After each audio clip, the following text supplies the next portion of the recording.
ओम श्री गुरु सत्ताय नमः। सभी को प्रणाम। परम वंदनीय माता जी परम पूज्य गुरुदेव की हिमालय में हुई अनुभूतियों के बारे में आगे लिखती हैं। पीछे तो वृक्ष और झाड़ियां भी भाई भतीजे जैसे लगने लगे। वे अपने स्थान पर से तो हट नहीं सकते थे, पर दिखते ऐसे थे मानो हमारी सुरक्षा के प्रहरी तथा शुभ चिंतक के रूप में खड़े ड्यूटी दे रहे हैं। सद्भावना उनमें भी प्रतिध्वनित होती देखी। झरने के पास जब बैठता तो तरह तरह की भावुकता भरी दिव्य संवेदनाएं अनायास ही मन में से उठती और लगता मानो वे संत तपस्वी ब्रह्मज्ञानी की तरह अपनी मूक वाणी से मुझे अंतःकरण को पुलकित करने की कवित्व जैसी संवेदनाएं प्रदान कर रहे हैं। उन स्थानों से मेरा उठने का जी ही नहीं करता। दृष्टिकोण के इस नए परिवर्तन से सारा वन्य प्रदेश सुनसान न रहकर कोलाहल भरा प्राणी संकुल दिखने लगा। ये एक नया ही लोक था। मनुष्यों में पाई जाने वाली धूर्तता और दुष्टता का यहाँ नामो निशान नहीं।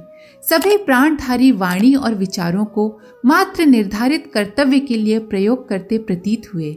सूनेपन के कारण जो भय पहले लगा करता था, इस बार तनिक भी नहीं लगा, वरन ये प्रतीत होता है कि दुष्ट मनुष्य की तुलना में ये वन्य लोक कहीं अधिक शांत, सात्विक एवं उत्कृष्ट है। वंदनीय माताजी आगे लिखती हैं कि ये गाथा पुरानी है कि बालक भरत सिंघनी के बच्चों को खिलाने के लिए पकड़ ले जाते थे। शिवाजी ने सिंघनी का दूध दूहा था। संत ज्ञानेश्वर ने भैंसे से वेद मंत्र उच्चारण करवाए थे। ऋषियों के आश्रमों में गाय और सिंह एक ही घाट पर पानी पीते थे। नई अनुभूति तो गुरुदेव की है कि यदि अपनी आत्मा में भय, शंका, अविश्वास, द्वेष, परायापन न हो, आत्मीयता की निष्ठा अति प्रगाढ़ हो, तो मनुष्य जैसे संवेदनशील प्राणी द्वारा अविकसित पशु पक्षियों और जीव जंतुओं में भी कौटुंबिकता विकसित की जा सकती है। उन दिनों जब वे लौटे, मथुरा में भी यही कौतुक हजारों ने देखा। उनकी थाली में चिड़िया, चुईया, गिलहरियां साथ साथ भोजन करती। जहां उन्होंने आवाज लगाई कि सारा जंतु परिवार एकत्रित हुआ जाता। एक बार एक सज्जन साथ में बैठे थे। एक छोटी चुईया उनकी थाली में घुस पड़ी। उन्होंने चुईया को तो नहीं भगाया, पर रोटी हाथ में लेने के लिए ऊपर उठाई। चुईया रोटी से लटक गई, पर रोटी नहीं छोड़ी। इतनी निर्भयता और आत्मीयता तो उन्होंने घरेलू प्राणियों में पैदा कर ली थी। वन में भी उन्हें वैसा ही कौटुंबिक वातावरण जीव जंतुओं के साथ मिला, तो इसमें आश्चर्य की कोई बात नहीं। आत्मीयता का उत्कृष्ट प्रभाव किसी को भी अपने साथ बहा ले चलने में समर्थ हो सकता है, फिर भले ही वे पशु पक्षी या कीट पतंग ही क्यों ना हो। यह हिमालय पिता का ही अनुदान था, जिसने ज्ञान चक्षु खोले और आत्मा के सर्वव्यापी होने का आभास कराया। इस आभास के कारण सर्वत्र आत्मीयता बिखरी और उसकी प्रतिक्रिया समस्त चेतन जगत की सद्भावना अपने प्रति बरसने लगी। इससे आंतरिक आनंद एवं संतोष असंख्य गुना बढ़ गया और साथ ही आत्मबल भी विकसित होता चला गया। यह आत्मीयता का विकास ही है जिसने लाखों व्यक्तियों को मजबूत रस्सी के साथ जकड़कर उनके साथ बांध दिया। गुरुदेव ने हिमालय के वातावरण में अंतर्मुखी होकर प्रकृति के कण कण में सन्निहित दिव्यता को पढ़ा, समझा और उसकी असली शिक्षा, जिसने उन्हें मात्र विद्वान ही नहीं बना रहने दिया, वरन तत्वदर्शी के स्तर तक पहुंचा दिया। हिमालय को वे जड़ नहीं चेतन मानते हैं। उमा महेश से लेकर अन्य देवताओं की सघनता उस क्षेत्र में विद्यमान है, ऐसा वे अनुभव करते हैं।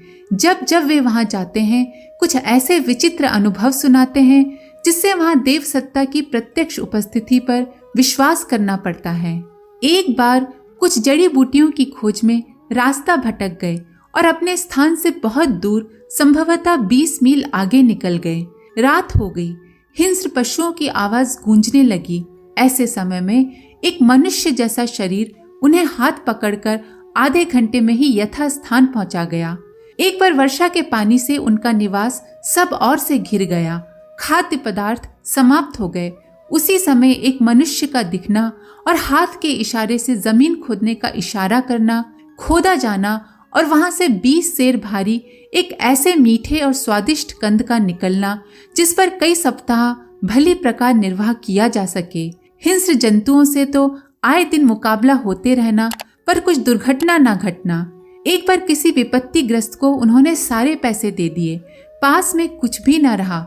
दूसरे दिन सिरहाने काम चलाऊ धन मिल जाना, उस क्षेत्र में निवास करने वाली दिव्य आत्माओं का आभास और उनसे भेंट करने का सुयोग आदि एक से एक बढ़कर ऐसे अद्भुत अनुभवों की श्रृंखला उस हिम प्रदेश की है, जिसे सुनते जादू तिलिस्म जैसी कथा प्रसंग का रस आता है, पर उसमें अत्युक्ति की बात तनिक भी नहीं। उनका उच्च व्यक्तित्व कौतूहल वर्धक गाथाएं गढ़कर किसी को भ्रमित करने की चेष्टा करेगा, ये तो कल्पना भी नहीं की जा सकती। फिर भी वे प्रसंग उन्होंने किसी को बताए भी तो नहीं, वे सिर्फ उन्हें ही विदित थे, जिनमें से कुछ की एक हल्की सी झांकी इसलिए प्रस्तुत करनी पड़ी कि हिमालय की दिव्यता को समझा जा सके और उस खदान से बहुमूल्य रत्नों का उत्खनन करने का अन्य आत्मविद्या प्रेमियों को भी लाभ मिल सके। गुरुदेव के व्यक्तित्व में जो कुछ शालीनता, उत्कृष्टता, गंभीरता, शीतलता, पवित्रता, दृढ़ता दिख पड़ती है, उसे हिमालय पिता का अनुदान ही माना जाना चाहिए। उनकी सार्वभौमिक क्षमता उनके गुरुदेव का वरदान है। वे जन्मजात विद्वान नहीं हैं। आर्ष ग्रंथों में सुलभता का उनका कार्य अद्भुत है, इसलिए उसका लेखा जोखा लेने वाले उन्हें दूसरा व्यास कहते हैं। अन्य उनके छोटे बड़े कितने ही ग्रंथ हैं। वैज्ञानिक अध्यात्मवाद के प्रतिपादन को देखते हुए लोग उन्हें ज्ञान विज्ञान का मूर्तिमान कोश कह उठते हैं और कार्ल मार्क्स के अध्यवसाय से उनके श्रम की तुलना करते हैं। पर उनकी निकटवर्तनी होने के नाते मैं जानती हूँ कि ये सब उनकी पात्रता की वजह से विशुद्ध उद्धार का अनुदान है, जो उनके मार्गदर्शक द्वारा ऐसे ही लिखाया जाता है जैसे पौराणिक कथा के अनुसार व्यास बोलते गए थे और महाभारत को गणेश जी लिखते गए थे। जब हम लोग अकेले में होते हैं और साहित्य सृजन की चर्चा चल पड़ती है, तो वे मजाक में यही कहते हैं, पुरानी शैली में हम बिना सूंड के गणेश और नई शैली में स्टेनोटाइपिस्ट भर हैं। मनुष्य के त्रिविध कलेवर और पंचविधि आवरण सब कुछ बीज रूप में विद्यमान है। स्थूल शरीर, सूक्ष्म शरीर, कारण शरीर के त्रिविध कलेवर तीनों लोक कहलाते हैं और इनमें आदि भौतिक, आदि दैविक, आध्यात्मिक संपदाओं के रत्न भंडार छिपे बताए जाते हैं। इनमें अन्नमय कोश, प्राणमय कोश, मनोमय कोश, विज्ञानमय कोश, आनंदमय कोश, पांचों प्रधान देवताओं का निवास देखा गया है। षट चक्रों में विश्वव्यापी महान शक्तियों का संबंध सूत्र जुड़ा बताया जाता है। कुंडलिनी को अग्नि और सहस्रार को सोम कहा गया है। अग्नि में परा अपरा प्रकृति की द्विविध जड़ चेतन शक्तियां ओतप्रोत हैं। कुंडलिनी उसी महाअग्नि का प्रतीक है। ब्रह्मरंध्र से सहस्रार कमल को विष्णु का क्षीर सागर, शिव का कैलाश और ब्रह्मा का ब्रह्मलोक बताया जाता है। सोम का निर्झर अमृत का कलश यही है। तीसरा लोक आज्ञा चक्र दिव्य दृष्टि संपन्न है। आदि रहस्यों का वर्णन योग साधना के अंतर्गत आता है और कहा गया है कि मानवीय सत्ता अद्भुत एवं अलौकिक है। साधना तपश्चर्या से उस बीज रूप में विद्यमान दिव्य सत्ता का उत्थान होता है। गुरुदेव की गायत्री साधना से उनका समग्र अंतः क्षेत्र इस प्रकार जागृत हो चुका है कि जो कुछ भी मानवीय पिंड में विद्यमान होगा वो उन्हें उपलब्ध होकर रहेगा। कष्ट पीड़ितों और अभावग्रस्तों को उनका अनुदान सदा मिलता रहा है। ये सहायताएं करते रह सकना उपासना की उपलब्धियों द्वारा ही संभव हो सका है। परिवार के अगणित सदस्य उनका हर संभव लाभ सदा उठाते रहेंगे। रोतों को हंसाने में उन्हें मजा आता है। उसे उनका सबसे बड़ा चाव, विनोद या व्यसन कहा जा सकता है। जिन्हें वे कुछ ऊंचा उठा देखते हैं, उनकी कामनाओं और तृष्णाओं को तृप्त नहीं समाप्त करते हैं और उन्हें बड़प्पन से छुड़ाकर महानता में संलग्न करते हैं। उनके साथ भी तो यही बीता है। जिन्हें और भी ऊंचा समझते हैं, उन्हें और भी ऊंचा उपहार देते हैं। अहंता और तृष्णा छोड़े बिना ब्रह्म वर्चस्व मिलता नहीं। सो जिसे सबसे अधिक प्यार करते हैं, उसकी तृष्णा अहंता छीनकर अपने जैसा बनाने का जाल फैलाते हैं। पखेरु फंसते तो बिरले ही हैं, पर आंतरिक निष्ठा और अभिलाषा रहती उनकी यही है। त्रिविध अनुदान देने से राजा कर्ण जैसी वाजिस्रवा जैसी उनकी ललक जो निरंतर बढ़ती दिखती है और जिससे असंख्य लोग आशाजनक लाभ उठाते हैं, वो गायत्री माता का ही अनुदान है। मनुष्य में देवत्व के उदय और धरती पर स्वर्ग के अवतरण का स्वप्न उन्होंने उसी आधार पर देखा है कि स्वर्ग की ज्ञान गंगा को धरती पर लाने के प्रयास में वे भगीरथ की तरह जूझते रहेंगे और गायत्री माता की दिव्य सत्ता उन्हें मुक्त हस्त से सहायता प्रदान करेगी। गुरुदेव को 3 अभिभावकों के 3 अनुदान उपलब्ध होते रहे हैं। हिमालय पिता से प्रखर पवित्र व्यक्तित्व, मार्गदर्शक गुरु से लोक मंगल के लिए अभीष्ट सामर्थ्य और गायत्री माता से तत्वयुक्त ब्रह्म वर्चस्व, ये तीनों ही उनकी उधार ली हुई अनुदान में प्राप्त विभूतियां हैं। वे इस शर्त पर मिली हैं कि उसका एक कण भी अपने लोभ मोह के लिए, स्वल्प साधन के लिए खर्च न किया जाए। सो उन्होंने इस प्रबंध का सदा पूरा ध्यान रखा है। हम दोनों में से कोई अस्वस्थ हो जाता है तो दवा दारू का ही सहारा लेते हैं।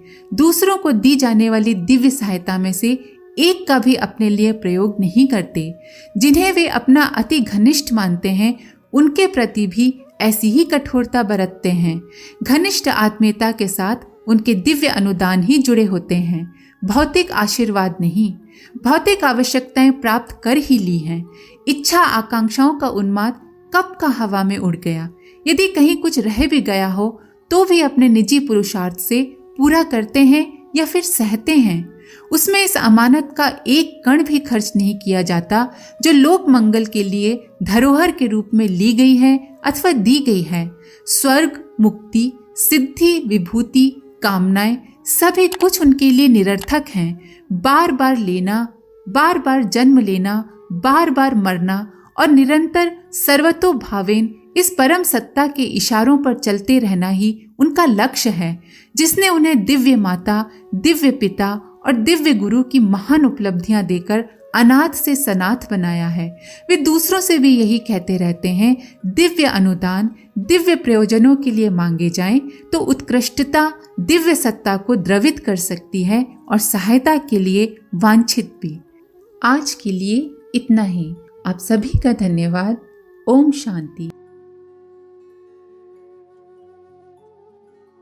हमारे YouTube चैनल को सब्सक्राइब करें और बेल आइकन को दबाकर ऑल पर क्लिक करें ताकि आने वाले सभी वीडियोस की नोटिफिकेशन आपको मिलती रहे।